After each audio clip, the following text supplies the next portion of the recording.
Coming up on WBOC News This Morning. Rain has been affecting most of the region and causing problems in Montgomery County near D.C. How towns are working to find their way out of the water. Newcastle County Police arrest 3 men after a foot pursuit turned into a shootout. And tensions are high in Washington after a busy Friday, all ending with reports of another North Korea missile launch, this one creeping closer to U.S. soil. Now, WBOC News This Morning, Delmarva's news leader. Good morning. I'm Kimberly Wiggins in for Bill this morning. And I'm meteorologist Mike Lichniak. Welcome to WBOC News This Morning. It is 6:33 on Saturday, July 29th. Good morning, Mike. Good morning. So most folks are waking up knowing it was pouring overnight. Where are we now? Okay, so most of the rain has fallen. The majority of it. Most of us have seen 2 to 5 inches of rain. Wow. Where we were supposed to see it, and most of us are going to pick up on a little bit more this morning into the early afternoon before things start to improve. I like that part of the sentence. Right, exactly. We'll start to improve. We've got some light rain falling across the majority of the peninsula, heavier rain as you move farther south, especially south of Wallops Island, down across parts of Accomack County this morning. As we put radar in motion, you'll see that the majority of the rain is now off the coast, still a little bit lingering behind across parts of Pennsylvania and West Virginia this morning. As we go through the morning hours, we'll keep the chances of some showers in the forecast, and they'll even linger around into the evening, though I think as we get into the evening, things will start to improve.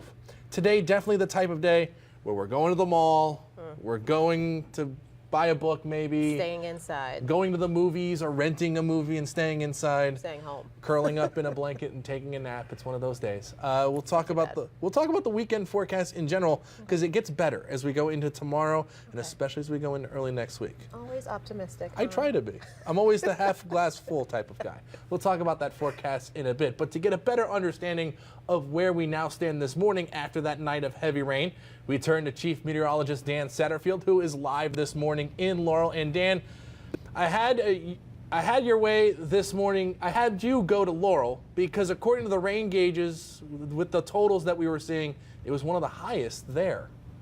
Yeah, I was watching it all night, Mike, and Laurel had over 5 inches of rain.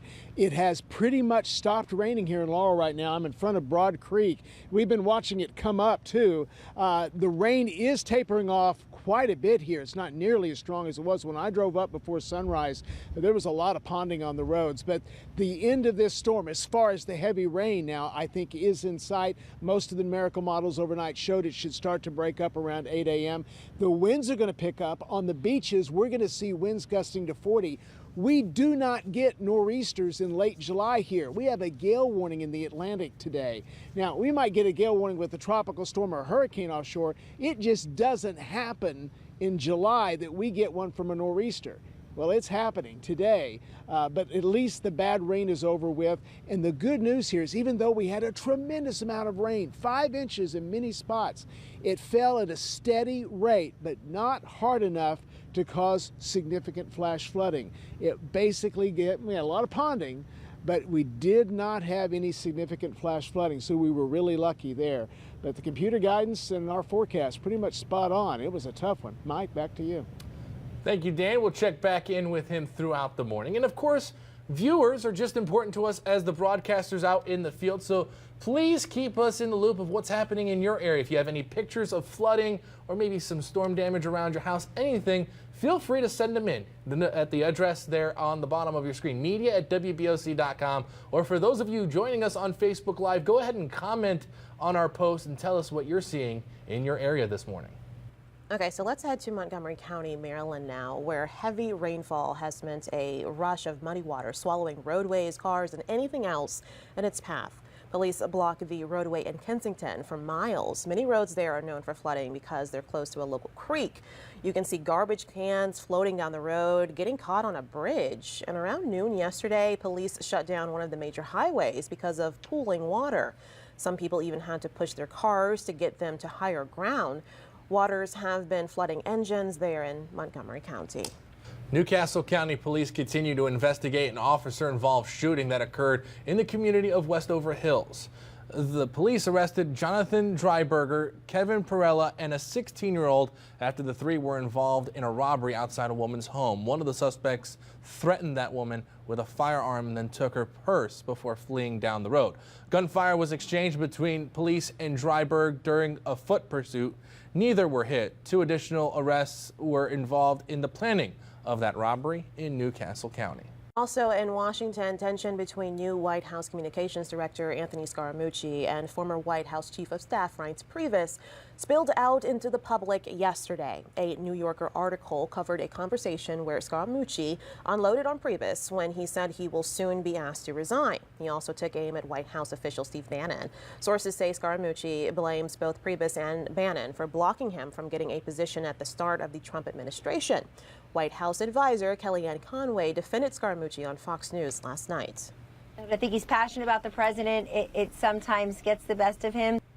The internal fighting within the Trump administration extends into the president's cabinet as well. Attorney General Jeff Sessions has been under fire from the president because he removed himself from the Russia investigation.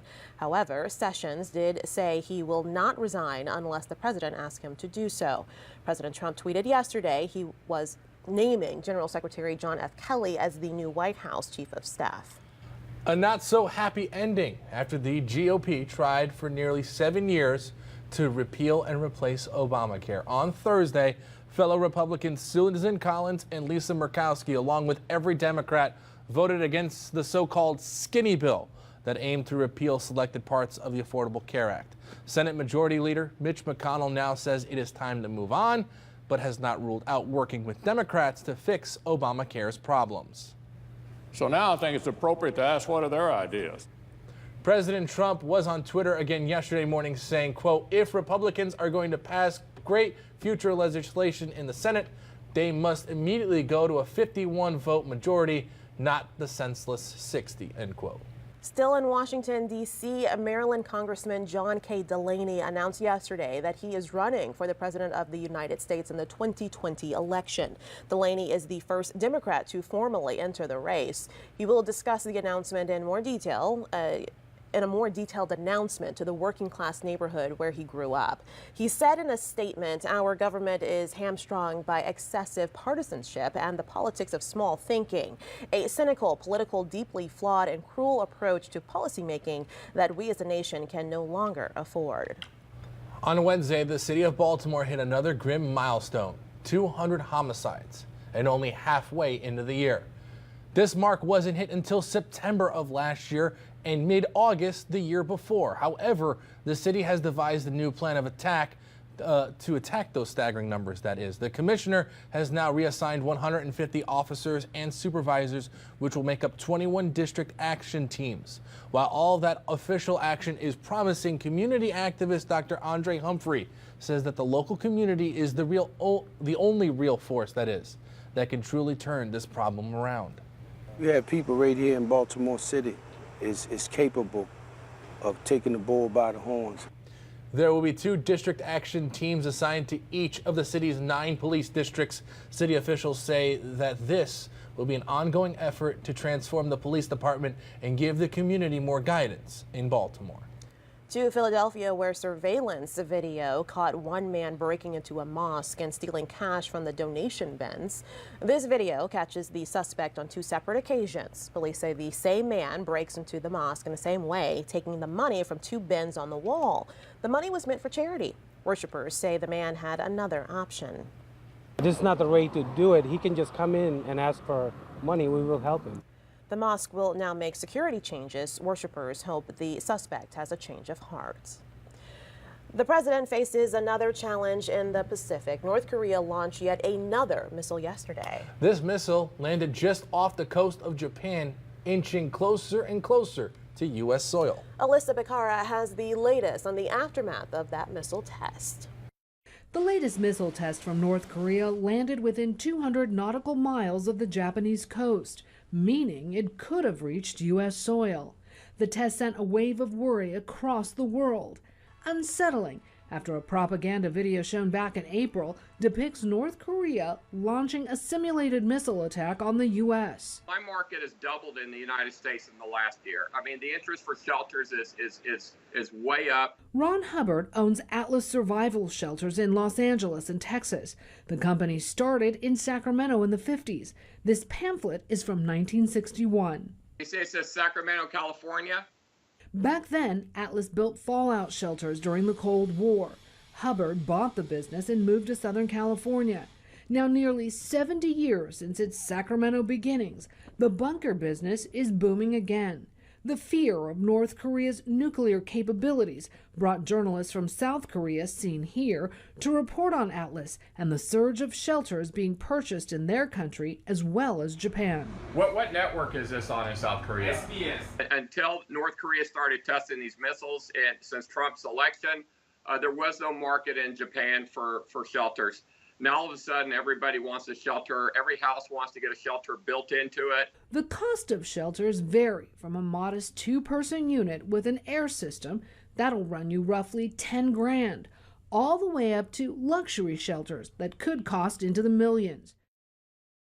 Hubbard says last year he had some 50 orders. This year there have already been 1,000. You're getting a live look now into Easton from our Hertrick camera. Even after last night, it seemed as though we still have some storms on the radar. Thankfully, we have a crew ready to break down what we should expect for the rest of the day and the weekend. First, let's get a weather check for Mike.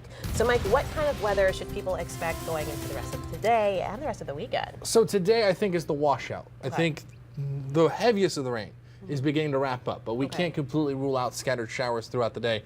And I'm not going to rule out seeing the sun today either. So there might be even a few peaks of sun. Once we deal with the rain this morning and into the early afternoon, lots of sunshine on the way for Sunday and into the work week. So there is some light at the end of the tunnel with this rain. There is some light. It's still raining, though, in places. Live look at Storm Tracker Radar. The heaviest of the rain now down across parts of Accomack County. It's just light stuff from, let's say, Delmarva south. There might be even a few raindrops down where Dan is in Laurel, but it's very light at this point, not what it was overnight as we put Storm Tracker Radar into motion, showing you the moderate to heavy rain that's been falling as this area of low pressure continues to now push off to the north and to the east. Behind it, high pressure settling in, and it's going to turn into a really nice forecast as we go into Sunday and parts of early next week. Here's Futurecast showing you those scattered showers that we'll deal with on and off throughout the course of the early afternoon. But then as we get into the evening hours, the rain will at least subside, though the sun, maybe a few peaks here or there. Not a good day for the sun. Better day as we go into tomorrow. We'll talk about tomorrow's forecast and give you a look at the 7-day in a few minutes. Coming up, 2 new movies are set to hit theaters this weekend, but will they be able to beat out last week's top-earning film? And the surprising study that makes NFL players, coaches, and fans a bit nervous about football's future. It's 6:45 on WBOC News This Morning. Stick with us.